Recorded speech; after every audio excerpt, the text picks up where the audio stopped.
नमस्कार। सबसे तो पहले आज गुरु पूर्णिमा है और अपने आदि गुरु माता पिता, प्रारंभिक गुरु माता पिता के साथ दादा दादी, फूआ, चाची, दीदी, बड़े भाई, बड़ी बहन, उन सबको मैं श्री चरणों में सादर अपना प्रणाम निवेदित करता हूँ। उसके बाद जो हमारे स्कूल के गुरु हुए, समाज के गुरु हुए, राजनीति के गुरु हुए और हर कदम पर जिसने भी जो भी ज्ञान देना चाहा, मार्गदर्शन देना चाहा, आपको संभालना चाहा, आपको सुझाव देना चाहा, उन सबको आदर सहित सादर प्रणाम करता हूँ। बिना गुरु का ज्ञान नहीं है। ये हमारे ग्रंथों में भी लिखा है कि गुरु गोविंद दोनों खड़े काको लागू पाए, बलिहारी गुरु आपने गोविंदियो बताए। मतलब कि अगर गुरु और भगवान दोनों एक साथ आपको मिल जाए तो पहले आप किसका पांव छुएंगे? तो भगवान ने ही कहा है कि अगर गुरु और भगवान मिले तो आप गुरु का पांव छुए, क्योंकि गुरु ने ही भगवान से आपका परिचय साक्षात्कार करवाया है। तो भगवान से बड़ा गुरु है, क्योंकि गुरु ही भगवान के विषय में ज्ञान आपको देते हैं। इसलिए प्रारंभिक गुरु, अनादि गुरु से लेकर के वर्तमान गुरु और भविष्य में आने वाले सभी गुरुओं के श्री चरण में अपना सादर प्रणाम निवेदित करता हूँ। और गुरु घंटालों से बच के रहें, गुरु घंटालों से अपने आप को बचा के रहें, ये भी एक सलाह प्रेषित करता हूँ।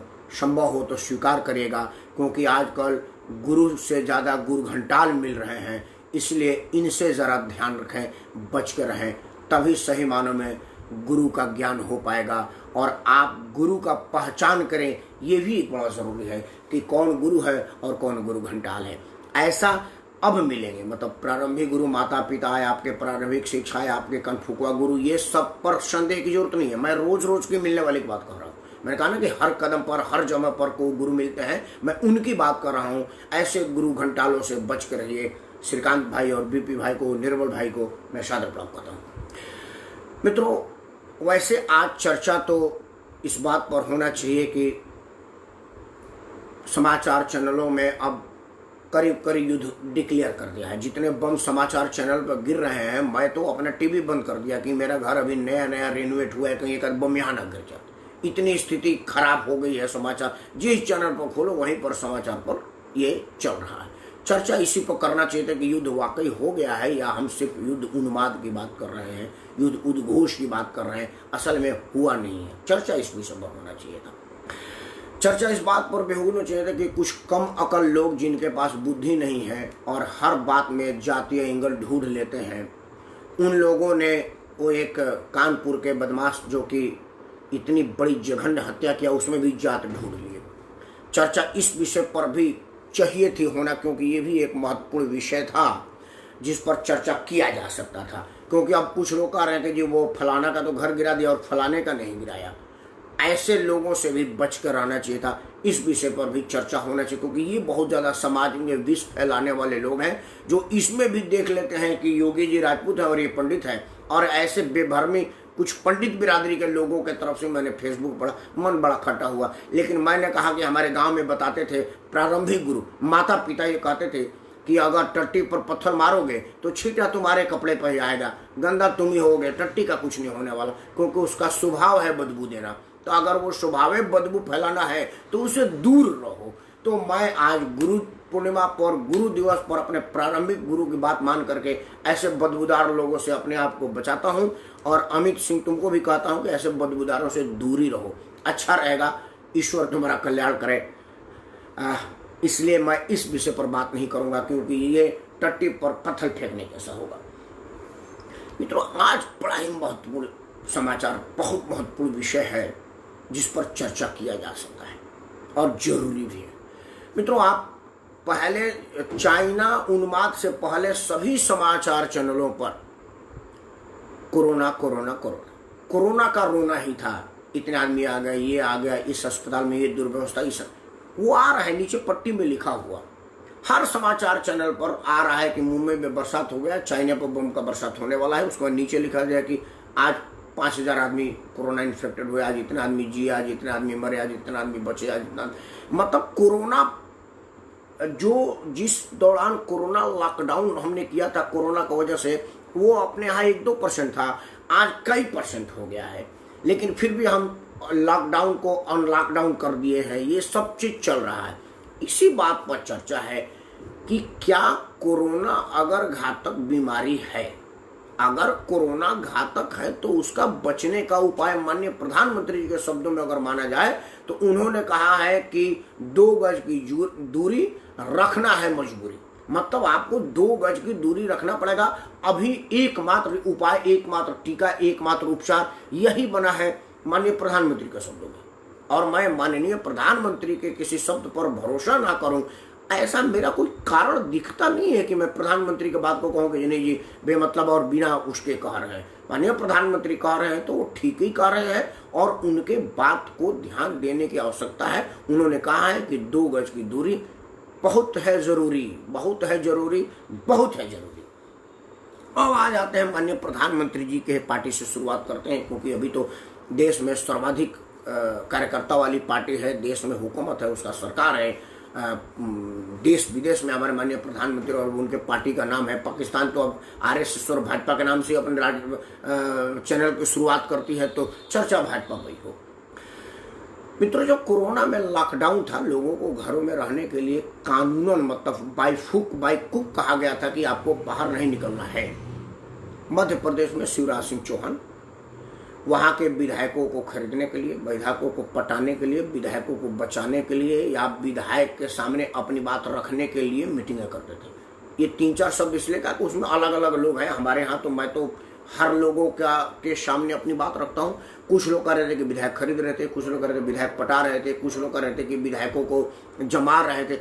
मतलब शिवराज सिंह चौहान लॉकडाउन के पीरियड में, उस वक्त कमलनाथ के सरकार थी और वो अपने विधायकों को यहाँ वहाँ लेकर के होटलों में घूम रहे थे। शिवराज चौहान के वजह से कमलनाथ को भी अपने विधायकों को इधर उधर लेकर घूमना पड़ा। बदले में कांग्रेस भी राजस्थान के राज्यसभा चुनाव, वो बाद में कहूँगा, पहले शिवराज पर बात करूँ। और उसमें देखा गया कि बसों में भर के जा रहे हैं, मीटिंगें कर रहे हैं और इसमें सोशल डिस्टेंस नाम की कोई चीज़ कहीं कुछ नहीं दिख रही है। अगर सोशल डिस्टेंस उसमें नहीं दिख रहा है तो क्या कोरोना से शिवराज सिंह चौहान कोरोना प्रूव है? या कोरोना देख करके हट जाएगा कि भाई मध्य प्रदेश के 3 बार मुख्यमंत्री बने, 4था बार भी होने वाले हैं, अगर हम इनके साथ जाएंगे तो हमारा 4था हो जाएगा। मतलब कोरोना का ये भयभीत हो गया था शिवराज चौहान को देख करके कि अगर शिवराज चौहान और उनके आजू बाजू जाएंगे तो मेरा ही 4था हो जाएगा, क्योंकि 4थी बार मुख्यमंत्री बनने जा रहे हैं। ये एक विषय है जिस पर बड़ा गंभीरता से माननीय प्रधानमंत्री जी हमको तो कह रहे हैं कि 2 गज की दूरी रखना है जरूरी, लेकिन वो शिवराज सिंह चौहान को कहना भूल गए या शिवराज सिंह चौहान उनका बात ही नहीं माने। दोनों बड़ा गंभीर विषय है, ये छोटे मुंह बड़ी बात नहीं है। या तो वो शिवराज सिंह चौहान को कहे नहीं, या शिवराज सिंह चौहान ने उनको कुछ वैल्यू नहीं दिया कि प्रधानमंत्री बोल रहे हैं, बोलने दो जी, हम अपना काम करें, हमको विधायक खरीदना है, विधायक बचाना है, विधायक बनाना है, विधायक पटाना है और बाद में सरकार गिरानी और सरकार बचानी है। इस चक्कर में कह लिए कोरोना, कुछ लोग मरते हैं तो मरने दो, कुछ कोरोना फैलता है तो फैलने दो, सरकार तो बन रही है मेरी। क्या ऐसा शिवराज सिंह चौहान का मानसिकता था या कुछ और था? ये तो शिवराज चौहान बताएंगे या उनके पार्टी के लोग बताएंगे। शिवराज सिंह चौहान ने उसके बाद MLA लिया, दिया, क्या किया, सरकार गिराया, सरकार बनाया, बहुमत साबित किया और अभी कुछ दिन पहले मंत्रिमंडल बनाया। मंत्रिमंडल बनाने में बड़ा एक हास्यपद सीन समाचार चैनलों पर देखने को मिला। नया भाजपा ज्वाइन किए माधवराज सिंधिया जी के पुत्र और ज्योतिरादित्य सिंधिया जी अपने पहले से हो चुके एक भाजपाई के से मिल रहे थे, तो अपना नकाब नीचे कर लिया, तो उसको बोले थे ऊपर करके बात करो, हम तुमसे नज़दीक नहीं आएंगे। मतलब कि उस मीटिंग में भी जो पढ़े लिखे समझदार हैं, जिनको समाज में अपना आइडियल पेश करना है, जिनको समाज में अपनी बात रखनी है, ऐसे लोगों को भी मास्क लगाने के लिए एक आदमी को कहना पड़ रहा है। आप बताइए कि माननीय प्रधानमंत्री की कितनी बात सुन रहे हैं और प्रधानमंत्री की बात का कितना कदर उनमें है। वो एक पार्टी के महासचिव हैं, एक बहुत बड़े राज्य के प्रभारी हैं, मध्य प्रदेश के नंबर 2 नेता हैं और मध्य प्रदेश में मुख्यमंत्री बनने के लिए रात दिन सपना देखते रहते हैं। ऐसे आदमी अगर मास्क लगाने के लिए एक पूर्व कैबिनेट मंत्री उसको कह रहा है और तब भी वो मास्क की जगह हाथ से नाक दबा लेते हैं, उनको ये पता नहीं है कि हाथ से नाक दबा के और हाथ को इन्फेक्टेड कर रहे हैं, या तो हाथ में इन्फेक्शन होगा तो नाक को पहुंचा रहे हैं, या अगर उनके नाक में इन्फेक्शन होगा तो हाथ को पहुंचा करके औरों में ट्रांसमिट कर रहे हैं। उनको इतनी अकल नहीं है। वो पार्टी का महासचिव है और एक राज्य के प्रभारी है और कैबिनेट विस्तार में बैठे हुए हैं, जहां पर वरिष्ठ IAS अफसर है, वरिष्ठ मंत्री है, वरिष्ठ विधायक है और होने वाले मंत्री हैं और कुछ हो चुके मंत्री बैठे। मतलब आप सबकी जान जोखिम में डाल रहे हैं। आपको इतनी अकल नहीं है, या आप सोच रहे हैं कि ये कोरोना तो ये साधारण लोगों के लिए, हमको कोरोना क्या करेगा। आप लोग मजाक उड़ा। टीवी में मैं देख रहा हूं, मैं जैसे अपने लोगों को कह रहा हूं तो लोग कह रहे हैं कि काहे ये कह रहे हो, देखो ना वो तो फलाने वाला इतना बड़ा नेता है, हाथ से नाक दबाए हुए, मैं भी दबा रहा हूं। मुझे बड़ा अफसोस है कि मध्य प्रदेश शासन से अब तक उनको चालान क्यों नहीं हुआ, क्योंकि अब सार्वजनिक स्थानों पर बिना मास्क का चालान चालू हो गया है। अब तक उस नेताजी पर चालान क्यों नहीं हुआ, ये मांग करता हूं मैं मध्य प्रदेश शासन, मध्य प्रदेश प्रशासन और मध्य प्रदेश पुलिस से कि क्या वो कानून के ऊपर है या उनके सामने कानून नतमस्तक है, जूतियां चाटती है उनकी कानून। बिल्कुल सीधी और स्पष्ट मांग है। शिवराज सिंह चौहान मुख्यमंत्री बन चुके हैं, बहुमत साबित कर चुके हैं, मंत्रिमंडल भी बना लिया है। शिवराज सिंह चौहान अगर आप हैसियत में है, अगर वाकई आप में दम है, मुख्यमंत्री की टग मार लिए हुए, मुख्यमंत्री की शक्ति आपके पास है, तो आप उनको नोटिस जारी कीजिए, उनका चालान करिए कि आप सार्वजनिक जगह पर बिना मास्क में आए थे, इतना चालान बन रहा है, पैसा जमा करो और उसका सोशल मीडिया पर दिखाइए। नहीं तो माना जाएगा कि आप लोग सोशल मीडिया में मजाक उड़ा रहे हैं। समाज में सोशल डिस्टेंसिंग का आपको कोई कदर, कोई परवाह, कोई चिंता नहीं है। ये बात माननीय प्रधानमंत्री जी को भी ध्यान देने वाली बात है कि वो तो जब सार्वजनिक जगह पर आते हैं तो बाकायदा गमछी, तौली और मास्क का प्रयोग करते हैं, वो ठीक करें। लेकिन उनके बाद वाले लोग, उनके जितने कैबिनेट मंत्री हैं वो सारे के सारे मास्क गले में लगाए रहते हैं। मैं समझ नहीं पा रहा हूँ कि यहाँ मास्क का क्या मतलब है। कोई भी नेता, कोई भी मंत्री, अच्छा कुछ और लोग होते हैं वो अपने यहाँ तक रहते हैं, नाक उनका खुला रहता है। मतलब इतनी बड़ी नाक होगी कि नाक की लड़ाई बना दी है कि अगर नाक ढक देंगे तो नाक की लड़ाई खत्म हो जाएगी। ये समझ नहीं पा रहा हूँ कि किस तरह की सोच है हमारे नेताओं का, जिनको समाज आइडियल मानता है, जिनको समाज देख करके अपना आप को निर्धारित करता है कि मेरे नेताजी ये करते तो मैं भी ये करूंगा।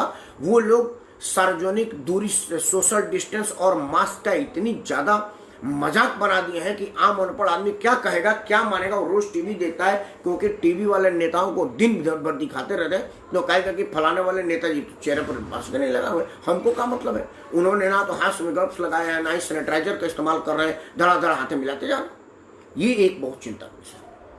ये भारतीय जनता पार्टी के लिए नहीं है, कांग्रेस के लिए भी। भारत का मुख्य विपक्षी दल, देश का सबसे पुराना दल कांग्रेस, राजस्थान में राज्यसभा के चुनाव के लिए अपने विधायकों को लेकर के जयपुर, फैजपुर, फलाना ढिमका जगह घूमते रही। देश विदेश, देश के हर कोने में एक ही बस में ठूस करके ले जाते रहे। बसों में कोई सोशल डिस्टेंसिंग का पालन नहीं हो रहा था, होटलों में कोई पालन नहीं हो रहा था, वहां पर लेकर के जा रहे थे। कांग्रेस भी किस मुंह से कहेगी कि भाजपा ये कर रही है। और बड़े मजे की बात है कि इस मुद्दे पर ना तो कोई भाजपा बोल रहा है, ना कांग्रेस बोल रहा है, ना सपा बोल रहा है, ना बसपा बोल रहा है, क्योंकि इस काम मामले में सभी ना गए। अभी पेट्रोल के दाम की वृद्धि पर अखिलेश यादव की टीम ने जिला स्तर पर प्रदर्शन किया। सबके सब सोशल डिस्टेंसिंग का अनादर कर रहे थे। उससे बड़ी बात छोड़िए, वहां का धर्मेंद्र, बदायूं में धर्मेंद्र वहां का चुना हुआ जनप्रतिनिधि है, सांसद है, अखिलेश यादव का जन्मदिन मना रहे थे सोशल डिस्टेंसिंग का धक्का बता। उसके पहले कुछ लोग जकात बांट रहे हैं, फलाना बांट रहे हैं, उस सब मतलब जनप्रतिनिधि सबसे ज्यादा सोशल डिस्टेंसिंग का अनादर कर रहा है। समाज में क्या पेश कर रहे हैं, समाज को आप क्या दे रहे हैं। अब आई बात कांग्रेस की। उत्तर प्रदेश में कांग्रेस पार्टी ने एक दिन राजीव गांधी जी के पुण्यतिथि के दिन पूरे देश में एक मुहिम चलाया। कुछ लोग फेसबुक पर आकर के बोले, कुछ लोग पेट्रोल के दाम पर, फलाना धुना का दाम पर बोल रहे हैं, लेकिन उन लोगों ने भी कहीं पर कोई मास्क नहीं लगा रखा था, सोशल डिस्टेंसिंग का कोई पालन नहीं किया था। मतलब कि कोरोना या तो राजनीतिक लोगों को बिल्कुल नहीं पकड़ रही है, या मैं ये कहूँ, मैं ये बिल्कुल मैं अपने मन में धीरे से वो क्षमा चाहते हो, निर्भय भैया को सादर प्रणाम, मैं ये कहूँगा कि क्या आप ये कह रहे हैं आम आदमी को कोरोना कुछ है नहीं हुआ है मेडिकल अफसरों के लिए, दवाई वाले दुकानों के लिए, क्योंकि अगर कोरोना वाकई बीमारी होती तो मैं मास्क नहीं लगा लेता। इस विषय पर क्या है आप लोग ये समाज को आइडियल पेश कर रहे हैं। इन विषयों पर सभी लोगों को, राजनीति में सभी इस बात पर धिक्कार के योग्य है, निंदा के पात्र है, विरोध के लायक है। और सभी लोगों को मैं भारत के सभी राजनीतिक दलों, बहुजन समाज पार्टी ने अभी कोई कार्यक्रम नहीं निकाला क्योंकि उनको जरूरत ही नहीं है कार्यक्रम निकाले की, क्योंकि समाज में इतना न जातीय विष बो दिया है उसने कि उसको लग रहा है कि मैं बोलूं ना बोलूं हमारा वोट खड़ा है। बाकी सभी पार्टियां सोशल डिस्टेंसिंग का सत्यानाश कर दी है और ये चिंता और निंदा का विषय है। मैं इस पर चिंता व्यक्त करता हूं और निंदा व्यक्त करता हूं। अब आते हैं अफसरों पर। मान लीजिए नेता हुद्दों के लोग हैं, पढ़े लिखे नहीं होते, कोई जरूर नहीं होता कि नेता पढ़े हों, उनको भीड़ भाड़ के, लेकिन सरकार, चर्चा आ रहा है कि बिहार में चुनाव है और चुनाव पर सरगर्मियां तेज हो गई हैं। इसका जीता जागता उदाहरण है लालू जी के दोनों बेटा या साइकिल यात्रा निकाले पेट्रोल के दाम पर, सोशल डिस्टेंसिंग का सत्यानाश करते हुए प्रेस कॉन्फ्रेंस किया, साइकिल का 5 किलोमीटर लेके आए। उनमें लालू पुत्रों ने कहीं कोई मास्क उन्होंने जरूर लगाया था, लेकिन सोशल डिस्टेंसिंग का कोई पालन नहीं किया था। वो इसलिए वहाँ पर साइकिल यात्रा निकाल रहे हैं क्योंकि वहाँ पर चुनाव का करीब करीब घोषणा तो समय पर होगा, लेकिन करीब करीब चुनाव का अब चर्चा वहाँ पर हो गया है। श्री उमेश दुबे जी को नमस्कार बोल रहा हूँ, सभी एक है इस मुद्दे पर। जी उमेश जी, बिल्कुल आप ठीक कर रहे हैं। मैं यही कह रहा हूँ कि सबके सब एक है, राजनीति में सभी लोगों का काम करने का ढारा एक ही है और वो लोग आम आदमी की जान जोखिम में डाल रहे हैं, ये एक जरूरी है। आसमान से उमाकांत दुबे जी को भी ऑनलाइन है, आसाम से उमाकांत जी, हाँ नमस्कार उमाकांत जी को। मैं ये कह रहा हूँ, मेरा जो मैं ये कह रहा हूँ कि सरकार में तो वरिष्ठ IAS अफसर हैं, आप लोग क्वालिफाई कर करके उस पोस्ट पर पहुंचे हुए, आप किसी अनुकंपा पर नियुक्त नहीं किए गए हैं, ना ही किसी के मरने पर आपको मोरल वोट के लिए, सद्भावना वोट के लिए चुना गया है। आप वरिष्ठतम परीक्षा पास करके और 30-40 साल जिला कलेक्टर से लेकर के सचिवालय में रगड़ने के बाद आपको उस पोस्ट पर पहुंचाई जाती है। अंतिम पोस्ट है, सबसे वरिष्ठता का ध्यान रख करके वहां पहुंचाया जाता है। आपकी योग्यता, वरिष्ठता या आपकी काबिलियत पर रत्ती भर भी मैं संदेह नहीं कर रहा हूं, लेकिन मैं मुख्य चुनाव आयुक्त से पूछना चाह रहा हूं कि आपने बिहार में चुनाव करवाने का मन बना लिया है करीब करीब, क्योंकि अभी तक आपका प्रेस कॉन्फ्रेंस में नहीं आया कि जी कोरोना को देखते हुए हम चुनाव स्थगित कर देते हैं। अब मान लीजिए हमारे निर्मल भैया जैसे आदमी है जिनको बिहार से चुनाव लड़ना है, लड़ना ही चाहिए ऐसे लोगों को। ये दिल्ली से चुनाव लड़े थे, बिहार में जितने ये काम किए हैं, ये इनको पार्टी की जरूरत नहीं है, स्वयं भी अगर खड़ा होंगे तो इतने इनके अपने काम है कि इन लोगों को जीतना सुनिश्चित लगता है। लेकिन फिर भी निर्मल सिंह घर में रजाई में बैठ करके सो जाएंगे, कोरोना में मुंह ढाप के सो जाएंगे, तो वहां के लोग कहेंगे वीर कुंवर सिंह की धरती का देखे ना, पूछे तो आता ही नहीं है तो मैं उसको वोट कैसे दूं। अगर ऐसा बात होगा तो निर्मल सिंह की मजबूरी है कि चुनाव में लोगों से डोर टू डोर जाकर के मिले, उनके दुख सुख की जो ऐसे शुरू से ही मिलते आ रहे हैं और ज्यादा जाए कि भाई हम कोई नया नियम तो पहले से आ रहे हैं।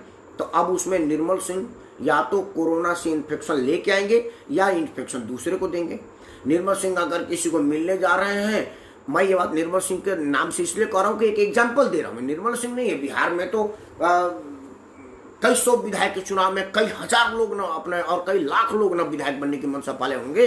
एक निर्मल सिंह नहीं है, बिहार में लाखों निर्मल सिंह है। जो एक निर्मल सिंह के चुनाव क्षेत्र में 10 निर्मल होंगे, जो कोई भाजपा से, कोई कांग्रेस से, कोई सपा से, कोई जनता दल से, कोई जनता दल यूनाइटेड से और कोई निर्दलीय चुनाव के विषय में सोच रहा होगा। एग्जाम्पल के मैं निर्मल सिंह की बात कर रहा हूं क्योंकि ये इस तरह के लोग हैं जिन पर चर्चा किया जा सकता है। अब निर्मल सिंह अगर जाए और कोई ना मिले और गलत बात है, कहेंगे यार कोई मिल ही नहीं रहा है। और अगर निर्मल सिंह जाए और इनकी जो प्रतिष्ठा है और इनका जो चर्चा है उसमें सैकड़ों की संख्या में लोग निकल के इनको आके मिलते हैं, तो डबल निर्मल सिंह की गलती है कि आप आ गए और सैकड़ों लोगों का आपने सोशल डिस्टेंसिंग का कोई ख्याल ही नहीं रखा। मैं नहीं समझ पा रहा हूँ कि राजनीति में सोशल डिस्टेंसिंग कहाँ संभव है, क्योंकि मैदान भरा नहीं है तो लोगों में मैसेज आएगा कि लोग कोई नहीं आया, और अगर मैदान भरा है तो लोगों में मैसेज आएगा कि कितना कोरोना वॉरियर के रूप में यहाँ पर काम किए। ये तो बहुत मतलब ये पहले मुर्गी हुई कि पहले अंडा जैसा प्रश्न आ गया है जिसका उत्तर ही मुश्किल है। अगर निर्मल सिंह के रैली में हजारों आदमी नहीं आए तो लोग फेल हो गए, निर्मल भैया दिल्ली में रहते हैं, अब तो आराम में कोई कुछ नहीं रहा, बक्सर से तो चले गई। और अगर इनके बुलावे पर जैसे एज यूजुअल इनकी जो प्रतिष्ठा है, अगर हजारों आदमी आ गए तो लोग कहेंगे कि देखो जी हजारों आदमी को बुलाए हैं और सोशल डिस्टेंस का कोई पालन नहीं किया, ये सबको कोरोना मार रहे हैं। मतलब ये तो सांप छुछुंदर वाली हाल होगी, निगलोगे तो मरोगे, उगले होगे तो अंधा हो जाओगे। मुझे समझ में नहीं आ रहा है कि चुनाव आयोग कर क्या रहा है। और राजनीतिक दल अपना कोरोना छोड़ करके Bharatiya Janata party virtual rally शुरू कर दी। अमित शाह अपना भाषण देने लगे, मोदी जी अपना भाषण दिया, राजनाथ जी भाषण दिया, कल अध्यक्ष जी का भी भाषण हुआ था। मतलब आप लोग वर्चुअल रैली शुरू कर दी। मतलब चुनाव का प्रचार तो बिहार में शुरू हो गया, क्योंकि वर्चुअल रैली सबसे पहले बिहार से काहे किए अमित शाह, हमारे उत्तर प्रदेश से काहे नहीं? उत्तर प्रदेश सबसे बड़ा राज्य है जहां का प्रधानमंत्री आते हैं, उसे का वो बिहार में थे, क्योंकि वहां पर चुनाव की आशंका है। तो फिर निर्मल सिंह काहे पीछे रहेंगे? और अगर निर्मल सिंह वर्चुअल रैली शुरू कर दे, लोगों से मिलना शुरू कर दे, तो कोरोना का नियंत्रण कहां हो रहा है? मेरा प्रश्न आज यही है चुनाव आयोग से, क्योंकि चुनाव आयोग, आप नेता नहीं है, आपको जनता को जवाब नहीं देना है, आपको जनता को बचाना है। क्योंकि आप पहले कलेक्टर भी रह चुके हैं, आप सचिव रह चुके हैं, तो कलेक्टर के रूप में आपने पूरे जिला का मान सम्मान और पूरे जनता का कस्टोडियन रहे हैं। आप बीइंग जिला अधिकारी, पूरे जिले के हर नागरिक का कस्टोडियन है आप। उन हर आदमी का अधिकारों की रक्षा आपके जिम्मे है। उन हर आदमी का स्वास्थ्य सुविधा, सेहत, सामाजिक सम्मान और सब कुछ आपके अधीन आता है। बीइंग जिला अधिकारी, आपके जिला में प्रधानमंत्री आएगा तो आपसे पूछ के आएगा। बिहार में एक जिलाधिकारी ऐसा थे जो इंदिरा गांधी की जहाज उतरने नहीं दिए, ये है जिलाधिकारी का। इंदिरा गांधी को टेकन गारंटी ले लिया कि मैं प्रधानमंत्री, मुझे क्या जिलाधिकारी से पूछना है। हाँ, निर्मल सिंह जी बोलिए क्या कहना चाहते हैं बड़े भाई, आपका आदेश बोलिए क्या कहना चाहते हैं। कैमरा पर आइए ना भैया, आप कैमरा पर कहा नहीं आते हैं? आप जैसे आदमी कैमरा पर आकर के बोले ना, देखिए फोटो दिख रहा, आप आइए ना भैया, कैमरा पर आइए। वो बगल में कैमरे वाला बता भैया कहिए, तब तक मैं श्री उमाकांत जी का बात पढ़ के, राजनीति भी डिजिटल, भाषण भी डिजिटल, नेता भी उमाकांत जी कितना हम डिजिटल हो जाए ना, तो अभी रोटी गूगल से डाउनलोड नहीं होगा। और अगर रोटी गूगल से डाउनलोड नहीं होगा तो जब तक नेता जनता के रोटी और बोटी की समस्या पर बात नहीं करेगा, वो जनता के दिल में नहीं उतर पाएगा और ये वर्चुअल नहीं होगी। आदरणीय दुबे जी, आई कांटेक्ट नेता जब तक नहीं बनाएगा ना, अपने जनता से सीधा संवाद नहीं बनाएगा, तब तक वो जनता नहीं माना जाता है। काहे देश के सबसे पुरानी पार्टी कांग्रेस के राहुल गांधी नरेंद्र मोदी जैसी लोकप्रियता नहीं हासिल कर पाए? क्यों? क्योंकि नरेंद्र मोदी को सीधे जनता के आंख में आंख डाल के, आंख में आंख मिला करके उनको सीधा संवाद करने की क्षमता है, क्योंकि वो जमीन पर चले हुए हैं। अनफॉर्चुनेट, राहुल गांधी बिल्कुल बढ़िया आदमी, मैं राहुल गांधी की तारीफ करता हूँ। राहुल गांधी को तो उनके अपने पार्टी ने उनको बंडमरू बना दिया, नहीं तो राहुल गांधी इतना बढ़िया आदमी नहीं है। मैं बहुत बड़े समय मिला उनको, राहुल गांधी को। असल में क्या है कि वो सुरक्षा के इतने अंदर रहने कि वो बाहर समाज को जान ही नहीं पाए। उनको पता नहीं होता कि निर्मल और राकेश पैदल जब चलते हैं पान भंडार के आगे गाड़ी खड़ा करके और 10 कदम पैदल, तो कितना मजा आता है, क्योंकि वो तो जमीन देखा ही नहीं। तो एसपीजी वाले जमीन को खंगाल लेते हैं पहले जाने से पहले, उसको पता ही नहीं कि जमीन क्या है। क्या करें, कैमरा का ऑप्शन नहीं आ रहा भैया, ये कहीं ना कहीं आप में है कुछ समस्या। कैमरा का ऑप्शन तो कई लोगों का आ रहा था, हमने काट दिया। कल इस विषय पर चर्चा करेंगे, क्योंकि बीच में रोकना तो ठीक नहीं है, नहीं तो मैं दूसरे प्लेटफॉर्म पर आ जाता। अभी 10-12 लोग जुड़े हुए हैं, ओंकारनाथ सिंह जी भी आ गए हैं, तो हटना तो ठीक नहीं है। निर्मल भैया एक बार और ऑप्शन दी गई, या अमन से पूछिए अगर कुछ ऑप्शन होता है, नहीं होता तो आप लिख के बोते, मैं आपके नाम पर पढ़ दूंगा। मेरे ख्याल से इसमें अमन से पूछिए कि क्योंकि कैमरा का ऑप्शन दिख रहा है मेरे को। कोई 2-3 लोगों ने कैमरा का ऑप्शन दिया और उन्होंने कैमरा दिखाया भी, बट मैंने उनका डिस्कार्ड कर दिया, क्योंकि मामला वो दूसरा हो जाता। आज हमने रखा ही नहीं था। निर्मल भैया अगर संभव होता थे, नहीं तो आप लिखिए। आदरणीय ओंकारनाथ सिंह जी को मैं सादर प्रणाम बोल रहा हूँ। ओंकारनाथ सिंह जी ने लिखा है कि भाई साहब नमस्कार, निर्मल सिंह जी जुड़ना चाहते हैं, उनको कैमरे पर लीजिए। मैं यही अनुरोध करता हूं निर्मल सिंह जी का कि वो कैमरे पर आवे। अगर कैमरे पर आते हैं तो बड़ी अच्छी बात होगी, और अगर इसमें नहीं होते तो मैं इसको बंद करके फिर फेसबुक पर जाऊंगा, अपने जहां पर कैमरे का ऑप्शन होता है, मैं पेज को यहीं बंद करके दोबारा से आऊंगा। निर्मल भैया को ऑप्शन नहीं हो, अगर उनका बोलना जरूरी है तो नीचे लिखे, तो मैं इसको आप सबों से क्षमा मांगते हुए मैं अपने फेसबुक पर फिर आऊंगा और वहां पर निर्मल सिंह से बात करूंगा। एक बार प्रयास कर ले, अगर नहीं आते हैं तो इनवाइट कीजिए, ताकि इनवाइटे में तो आ रहा हो भैया, एक मिनट रुकिए ना। इनवाइट में कहाँ आ रहा है? रिक्वेस्ट ब्रॉडकास्ट जा रहा है, व्यू इनवाइट, एड ब्रॉडकास्ट। मैं भी इसमें बहुत ज़्यादा पढ़ा लिखा आदमी जैसा लग नहीं रहा हूँ भैया। क्योंकि ये तो जरूर पेज है, शायद पूछना अमन से कि शायद इसमें होता है कि नहीं होता, मैं नहीं समझ पा रहा हूँ। नहीं होगा तो मैं हटा करके उस पर आऊँगा, कोई ऐसी दिक्कत नहीं है। सब लोगों से अनुरोध करूँगा कि आप फेसबुक पर आ जाइएगा। इसमें बीपी भाई ने लिखा, मैं उनकी बात पढ़ लूँ। बीपी भाई लेकर के डिजिटल चुनाव का भरपूर आनंद आएगा। इस बार बिहार चुनाव में एक अच्छा प्रयोग होगा, सकारात्मक असर दिखेगा। नोट वोट की राजनीति अब भी पूरा लगाम लगेगा। रिक्वेस्ट भेज दिया है, निर्मल भैया ने रिक्वेस्ट भेज दिया। अभी निर्मल भैया आया नहीं है, आपका रिक्वेस्ट हो सकता है आने में। प्रणाम सर। हाँ वीर प्रताप जी नमस्कार। निर्मल भैया का मैं देख रहा हूँ अभी तक आया नहीं है निर्मल भैया आपका रिक्वेस्ट। एक बार दोबारा काट कर करिए, एक बार आप बाहर निकलिए, एक बार आप बाहर निकलिए। आया था कैमरा, हाँ आया था कैमरा, तो आइए ना फिर। एक बार भैया बाहर निकल के दोबारा आइए, आप एक बार बाहर जाइए और बाहर जाकर के दोबारा आइए। तो मैं आदरणीय उमाकांत सिंह जी का बात पढ़ रहा हूँ। निर्मल भैया एक बार आप बाहर निकलिए, हट करके और दोबारा आइए, जब तक मैं आदरणीय उमाकांत दुबे जी की बात पढ़ रहा हूँ। हट के आइए तो देखते हैं कि ऑप्शन आ जाए, क्योंकि आ रहा है कुछ उसमें तकनीकी प्रॉब्लम है। हम लोग सीखते सीखते समझेंगे। और राहुल गांधी कहते हैं ना, हम लोग सीखने वाले लोग हैं, सीखते सीखते समझेंगे। तो हम भी सीखते सीखते समझे। निर्मल भैया बाहर निकल के दोबारा आइए और तब आप शायद आ जाएगा। इस बीच आदरणीय उमाकांत दुबे जी लिख रहे हैं कि नेता तो यही सोच रहा है, क्योंकि पहले नेता जमीन से जुड़े होते थे, आज नेता ऊपर से ऊपर आ रहा है, टपक रहा है हवा जो। उमाकांत जी आपकी बात ठीक है। मैं पहले बीपी भाई की बात कह दूं, उसके बाद आपकी बात करूंगा। बीपी भाई ने लिखा है कि डिजिटल का आनंद आएगा। नहीं आएगा बीपी भाई। नोट वोट तो और भी आज डिजिटल से पेमेंट करने में आसानी हो जाएगी। कई तरह का ऑप्शंस है। पैसा देने वाला आदमी और पैसा लेने वाला आदमी को कभी रोक नहीं लगाया जा सकता। आपको एक छोटी सी बात बता देता हूँ। एक आदमी बड़ा ही बेईमान था। उसने राजा से ऐलान कर दिया कि आप मुझको रेत में डुबवा दीजिए, गाड़ दीजिए, पानी में डुबवा दीजिए, मैं फिर भी कमा लूंगा। राजा बोला कि इसको क्या करे? बोला इधर आ। समुद्र के किनारा उसको बांध दिया। बोला सुन, तुझे लहरें गिननी है, देख तू कैसे कमाता है। बोला जी ठीक है, हमको शासनादेश कर दीजिए। तो राजा आज्ञा ले लिया।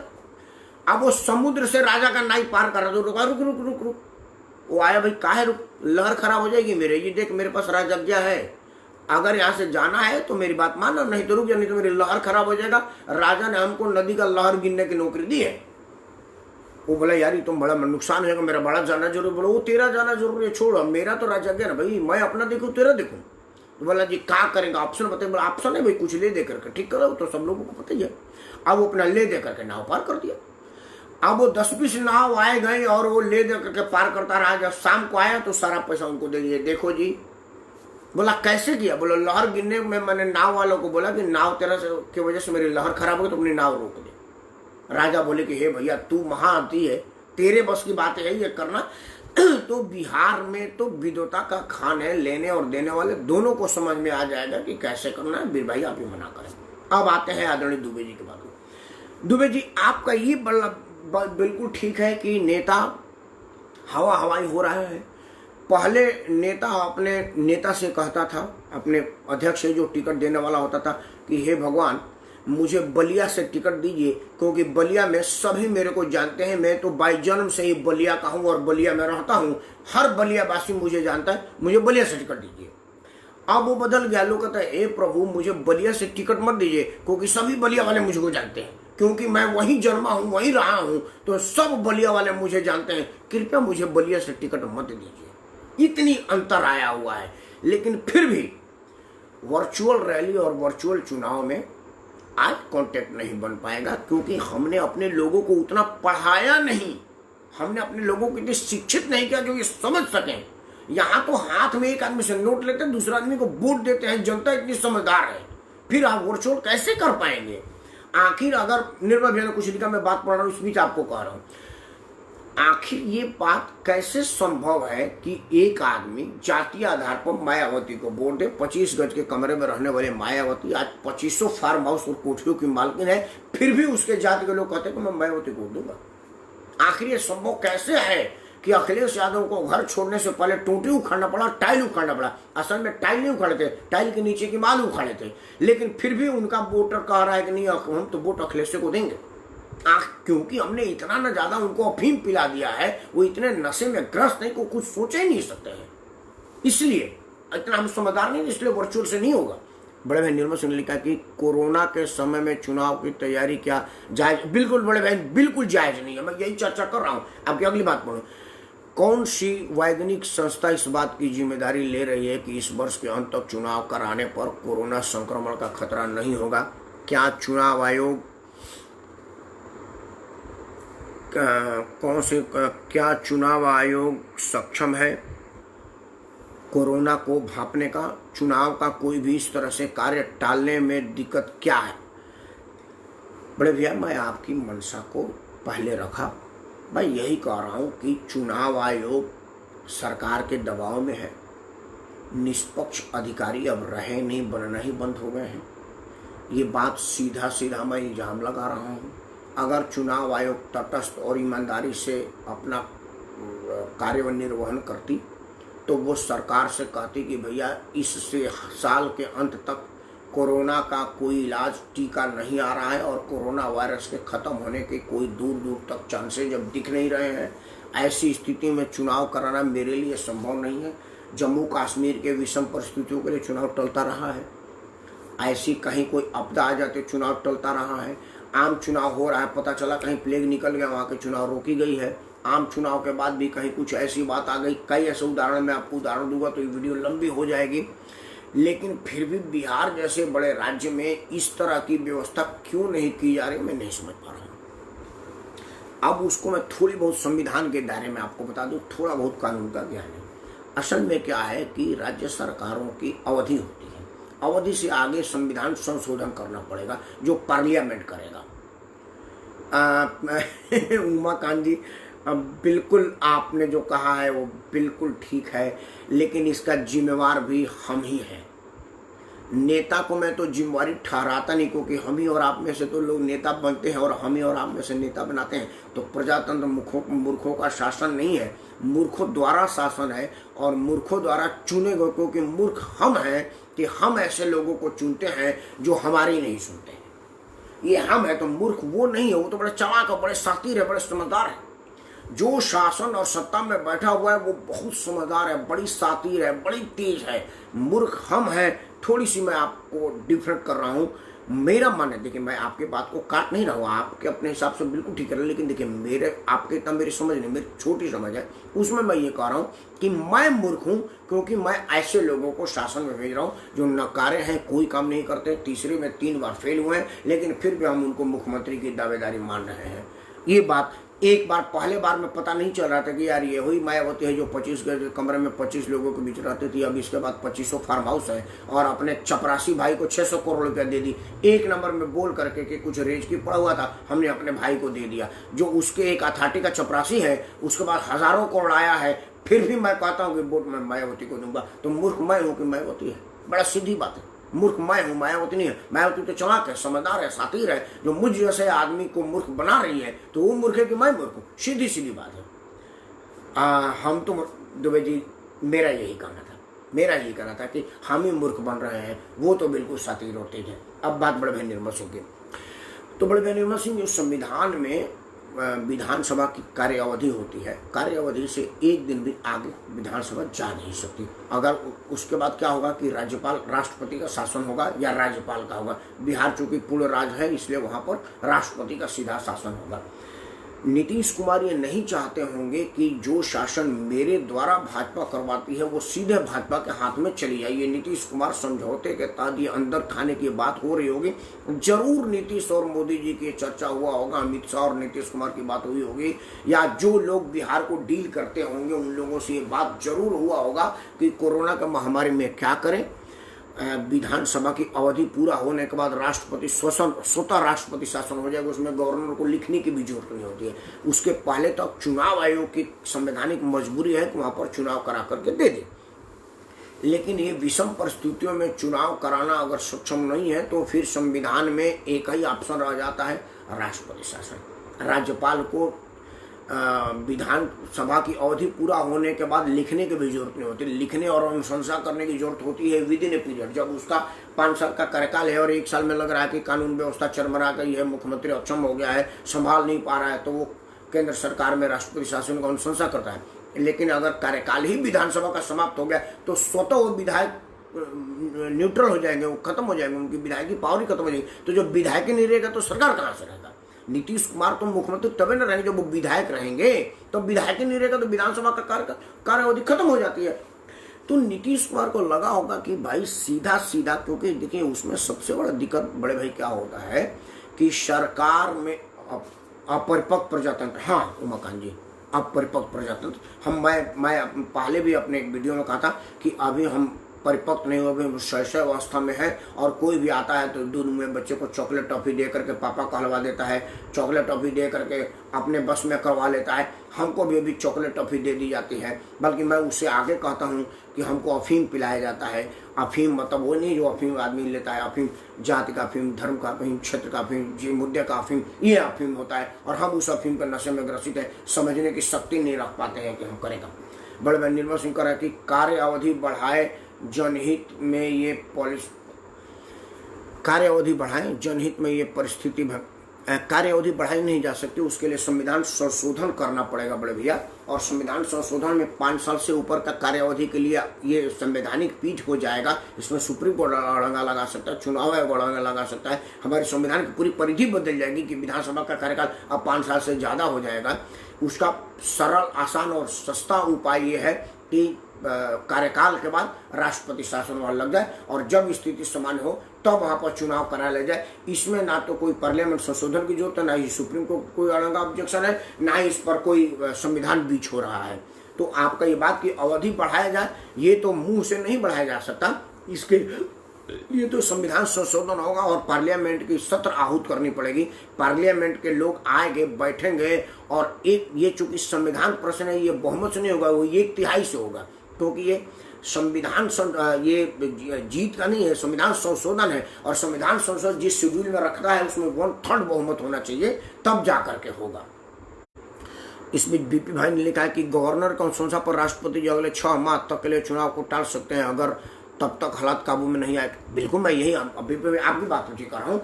उसमें अनुशंसा की जरूरत नहीं है। अगर अवधि खत्म हो गई है तो ऑटोमेटिकली राष्ट्रपति शासन लागू हो जाएगा। अनुशंसा की जरूरत होती है अगर कार्य अवधि रहता है, तब गवर्नर तब अनुशंसा करता है कि भाई कार्य अवधि में रह गई है। और वैसे तो गवर्नर को लिख ही देना चाहिए। मेरे हिसाब से नीतीश कुमार किसी मामले में राज्य को कंटिन्यू रखने की स्थिति में नहीं है। जब भी कोई विषम परिस्थिति आता है, सुशांत बाबू की सुसु निकल जाती है। ये मैं बार बार कहता हूँ।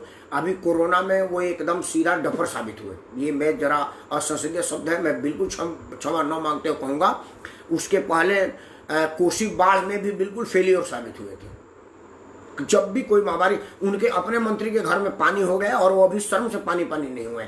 आज भी पटना के सारे मंत्री और अफसर पानी हो गए हैं, लेकिन नीतीश कुमार पानी नहीं हो रहे हैं। तो वो तो छोड़ दीजिए, ये मुद्दा आज ये नहीं है। अनुशंसा तो वो पहले कर देना चाहिए था, लेकिन मोदी जी से सरकार का साठगांठ है, मतलब गठबंधन है, और वो नहीं हो सकता है, उचित नहीं है, क्योंकि मोदी जी कहेंगे अपने सरकार को गिराएंगे। उमाकांत जी लिख रहे हैं कि बीजेपी राष्ट्रपति शासन लागू करने की कोशिश में। बिल्कुल, राष्ट्रपति शासन बीजेपी चाहेगी। नीतीश कुमार, वही तो मैं कहने जा रहा था, नीतीश कुमार ये नहीं चाहेंगे कि शासन की कुछ फाइलें जो बिल्कुल हमारे कंट्रोल में है, हमारे निर्देश में है, वो बीजेपी के निर्देश में जाए। क्योंकि अगर फाइल बीजेपी के पास चली जाती है तो फिर नीतीश कुमार के बहुत ऐसे काम होंगे ना भाई। क्योंकि मुख्यमंत्री हो जाने के बाद आदमी इतना कुछ काम कर देता है कि वो फिर कुछ भी उसके साथ कराया जा सकता है, उससे कराया जा सकता है। नीतीश कुमार क्यों चाहेगा अपनी कमजोरी सीधे भारतीय जनता पार्टी के हाथ में दे देना, जिसके साथ उसका सरकार में राइवल है। राजनीति में आदरणीय उमाकांत द्विवेदी जी, आप जानते हैं कि अपनों से ज्यादा खतरा होता है। मतलब लालू जी के बेटे से उनको कम खतरा है, भारतीय जनता पार्टी से ज्यादा खतरा है। भारतीय जनता पार्टी के अध्यक्ष को चुनौती भारतीय जनता पार्टी के अंदर से आएगा। राहुल गांधी भारतीय जनता पार्टी के किसी के लिए कोई खतरा नहीं है, तो वो अपनों से खतरा होता है। तो भारतीय जनता पार्टी से नीतीश को ज्यादा खतरा है। वो नहीं चाहेंगे नीतीश कुमार कि उनका कोई लूप पॉइंट, उनका कोई कमजोर नस उनके हाथ में चला जाए। इसीलिए वो चाहते हैं इनके प्रकार शासन में लाइए, सरकार बनाइए। कोरोना से लोग मरते हैं तो मरने दीजिए। ये सीधा सीधा मैं इल्जाम लगा रहा हूँ। उसमें भोला, हाँ नमस्कार भोला भाई, कैसे हैं आप? निर्मल भाई लिख रहे हैं कि आर्य सब जानते हैं कि प्रक्रिया राष्ट्रपति शासन हो या जैसे। हाँ बिल्कुल, राष्ट्रपति शासन हो, लेकिन आप राष्ट्रपति शासन का आप मांग करिए ना भाई। मुख्य विपक्षी दल के नाते मांग करिए कि हम चुनाव में नहीं जाएंगे। आप कहिए लालू जी के बच्चे को कि भाई वो रैली निकाल के कहे कि भाई जनहित में हमारे बिहार की जनता मेरी जनता है, नीतीश कुमार की नहीं है, और वो लोगों में कोरोना का संक्रमण फैलेगा। आप एक काम करिए ना भाई, आप कल निकलिए दिल्ली से भाई कार झंडा लगा करके बैनर आगे पीछे लगा लीजिए, मैं आपको एक राजनीतिक मुद्दा दे रहा हूं, हाईलाइट हो जाएंगे। निर्मल भैया, ओंकारनाथ सिंह जी और आदरणीय दुबे जी मेरी बात को मानेंगे। कल आप अपने गाड़ी में निकलिए, मैं ड्राइवर के रूप में आपके साथ चलने को तैयार हूं। पीछे विंड स्क्रीन पर आगे और चारों तरफ एक बैनर लगवा दीजिए कि मैं निर्मल कुमार सिंह बक्सर निवासी, वीर कुंवर सिंह फाउंडेशन का राष्ट्रीय अध्यक्ष, जिसने राष्ट्रपति भवन और पार्लियामेंट में अपना डंका बजाया हुआ है, बिहार के जनता के हित में मैं चुनाव का बहिष्कार कर रहा हूं और मांग कर रहा हूं कि कृपया चुनाव को रोक दिया जाए, क्योंकि चुनाव के भीड़ और भगदड़ से कोरोना फैलने का खतरा है, जिससे मेरे ही बिहार वासियों का जान खतरे में जा रहा है। ये सरकार भी कह रही है कि अभी इसका कोई टीका नहीं मिला, इसका कोई दवा नहीं मिला, तो लोगों की जान खतरा में क्यों डालें। कल गाड़ी में बैनर लगा करके आप बिहार की दौड़ा लगा दीजिए। निर्मल सिंह जी, अगर मोदी जी मजबूर ना हो गए आपसे बात करने के लिए तो कहिएगा राकेश परमार तू क्या कह रहा था, हिम्मत तो करिए। कल बैनर बनाइए और परसों मंगलवार महावीर जी का नाम लेकर के निकल जाइए। फेसबुक लगा के, मुझे मालूम है आपका समाचार वाला नहीं कहेगा, आप फेसबुक लाइव लगा करके निकलिए। देखिए 4-5 किलोमीटर आगे जाने के बाद समाचार वाले ये कोरोना फोरोना भूल जाएंगे, ये पाकिस्तान और चीन की बमबारी भूल करके आपके साथ कैमरा लगा देंगे कि निर्मल सिंह आप क्या कह रहे हैं। कल करिए, मांग करिए कि मैं चुनाव में भाग नहीं ले रहा हूं और पूरे बिहार को ये मांग कर रहा हूं कि चुनाव में कोई भाग ना ले, क्योंकि इससे कोरोना का खतरा है और ये बढ़िया कॉज भी है। नेतागिरी का मतलब निर्मल भैया सिर्फ चुनाव में जाकर के विधायक मंत्री बनना नहीं होता। नेता विनोबा भावे कौन से विधायक मंत्री थे, लोकनाथ जयप्रकाश कौन से भगत थे, आपके वीर कुंवर सिंह जिनकी फाउंडेशन चलते कौन से विधायक थे। आज 150 साल से ऊपर हो गए, आप उनकी गुणगान कर रहे हैं, राष्ट्रपति भवन तक उनकी बखान कर रहे हैं, वो कहाँ के विधायक थे, नहीं थे ना। मंगल पांडे कहाँ के विधायक थे, चित्तू पांडे कहाँ के विधायक थे, लोकनाथ जयप्रकाश कहाँ के विधायक थे, महात्मा गांधी कहाँ के विधायक थे, सुभाष चंद्र बोस कहाँ के विधायक थे, विनोबा भावे कहाँ के विधायक थे, नानाजी कहाँ के विधायक थे। विधायक, ये लोग तो विधायक दल से बहुत बड़े हस्ती है ना भाई। कितने विधायक लोग जीवन लग गया कि एक फोटो मेरे साथ खिंचवा लेते, वो लोगों ने पास फटकने दिए। अभी अन्ना हजारे कहाँ का विधायक है, वो क्या अरविंद केजरीवाल से कम लोग करते हैं उनकी। समाज सुधार करिए ना भाई, आप कल करिए, देखिए मांग करिए ना। आदरणीय ओंकारनाथ सिंह लिख रहे कि प्रजातंत्र में पीएचडी किया हुआ यह आदमी अनपढ़ लोगों को वोट देने के बाद अपने उज्जवल भविष्य की कामना करता है, इस विषय पर विचार किया जाना चाहिए।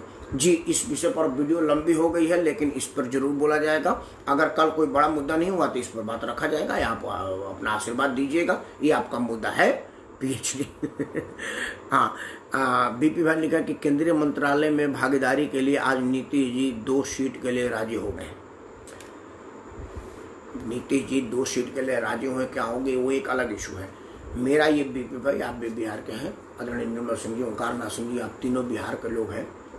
मेरा ये कहना है कि आप तीनों लोग कोरोना में कुछ काम नहीं कर रहे हैं। अभी पीएम प्रोत्साहन मंच की वजह से फरीदाबाद में मास्क वास्क बांट रहे हैं।